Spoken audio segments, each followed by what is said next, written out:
अरमान, morning बताइए कौन सा शेयर है इम्पैक्ट होने वाला है और खबर क्या है? देखिए, बिल्कुल बड़ी खबर आती हुई दिखी है और ये बीएमएल और एक्शन कंस्ट्रक्शन दो कंपनियां, इनके लिए बड़ी खबर आती हुई दिखी है क्योंकि चीन से जो इंपोर्ट होने वाले व्हील लोडर्स है उस पर एंटी डंपिंग ड्यूटी की जो है सिफारिश होती हुई दिखी है।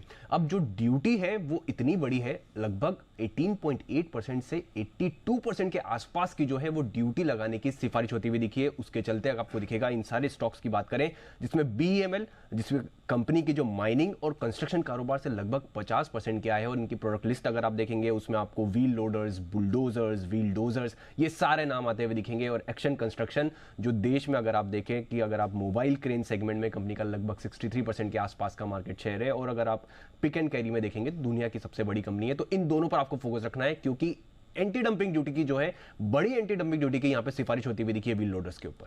ओके, तो एक्शन कंस्ट्रक्शन बीएमएल बड़ी खबर आती हुई नजर रहेगी यहाँ पर, लेकिन खबरों के दम पर और भी बहुत कुछ एक्शन होता हुआ दिखाई दे रहा है। अरमान, पहले तो बताइए जो दूसरी तिमाही के बिजनेस अपडेट्स आ रहे हैं, कौन कौन सी कंपनीज के आ चुके हैं, कैसे रहे हैं? बिल्कुल, कई सारी कंपनियों के अपडेट्स आए हैं जिसमें सबसे पहले जुपिटर लाइफलाइन हॉस्पिटल की बात करें। यहाँ पर जो इनके Q1 के नतीजे आते हुए दिखे हैं, आय लगभग 21% बढ़कर आई है, मार्जिन्स 24.6% से कम होकर 21.8% पर आते हुए दिखे हैं। क्वार्टरली अपडेट्स में टाइटन, यहाँ पर अगर आप बात करें जुलाई सितंबर में जो रेवेन्यू ग्रोथ है वो लगभग 20% रही है।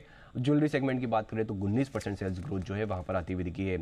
टाटा स्टील, यहाँ पर Q2 का प्रोडक्शन और डिलीवरी वॉल्यूम जो है वो आता हुआ दिखा है जिसमें प्रोडक्शन वॉल्यूम टाटा स्टील का लगभग 4% बढ़ा है, डिलीवरी वॉल्यूम की बात करें लगभग 1.8% के आसपास गिरकर आता हुआ दिखा है। बजाज फिनसर्व की बात करें, सितंबर का अपडेट जहाँ पर ग्रॉस डायरेक्ट प्रीमियम जो अंडर रिटर्न है वहाँ पर लगभग 9% की बढ़ोतरी है।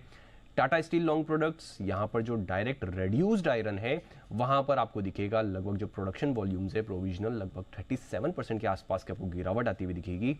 बैंक ऑफ बड़ौदा, यहाँ पर 30 सितंबर तक कुल कारोबार अगर आप देखें तो 22 लाख करोड़ के पार जो है पहुँचा है, जिसमें टोटल बिजनेस की अपडेट की बात करें लगभग 16% बढ़कर आता हुआ दिखा है।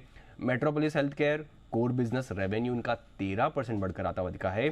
प्रेस्टीज स्टेट प्रोजेक्ट्स की बात करें तो इनका जो सितंबर के ऑपरेशनल अपडेट्स हैं जिसमें Q2 FY24 के दौरान लगभग अगर आप देखें कि जो सेल्स है वो लगभग 102% के आसपास बढ़कर आती हुई दिखी है और उसी के साथ साथ अंत में अगर आप एवरेज रियलाइजेशन की बात करें तो वो भी 25% बढ़कर आती हुई दिखी है। ऑलराइट, और अरमान, महत्वपूर्ण ट्रिगर्स कौन से रहेंगे और खबरों के दम पर भी तो बहुत सारे स्टॉक सेक्टर्स में एक्शन होगा? बिल्कुल, कई सारे ट्रिगर्स हैं जिसमें सबसे पहले अगर आप बात करें कैश में धामपुर बायो ऑर्गेनिक्स और KPI ग्रीन एनर्जी, उनके नतीजे हैं।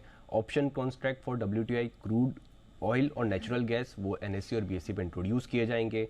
BSE जो न्यू फ्यूचर कॉन्ट्रैक्ट्स है aluminium, zinc, copper, gold, silver वो लॉन्च करता हुआ दिखेगा। लगभग 413 स्टॉक्स ऐसे हैं BSE पर जहां पे प्राइस बैंड रिविजन्स हैं।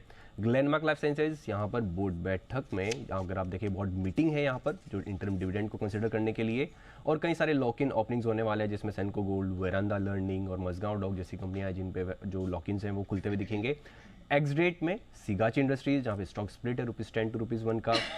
MCX पर आपको ध्यान रखना है जो कि हमारी जी बिजनेस की खबर पर मोहर लगती हुई दिखी है। सेबी ने MCX को नए सॉफ्टवेयर पर जो रोक है वो हटाई है और टेक्निकली एडवाइजरी कमेटी की सिफारिश के बाद जो है ये रोक हटती हुई दिखी है।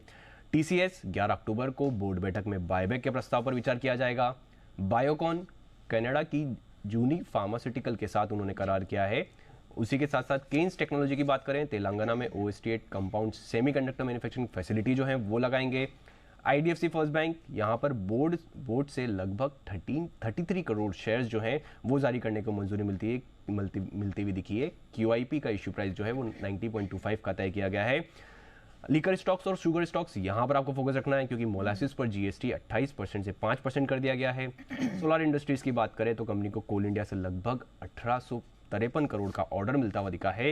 रेल विकास निगम, यहाँ पर भी इनको प्रोजेक्ट से लगभग 256 करोड़ का ऑर्डर मिला है। HG इंफ्रा की बात करें तो सब्सिडरी को 5 अक्टूबर को NHAI से लेटर मिलता हुआ दिखा है। यहाँ पर प्रोजेक्ट्स हैं। अंत में उन्हीं के लिए अगर आप देखें हाइब्रिड हैम मॉडल के तहत लगभग 997 करोड़ का ऑर्डर मिलता हुआ दिखा है।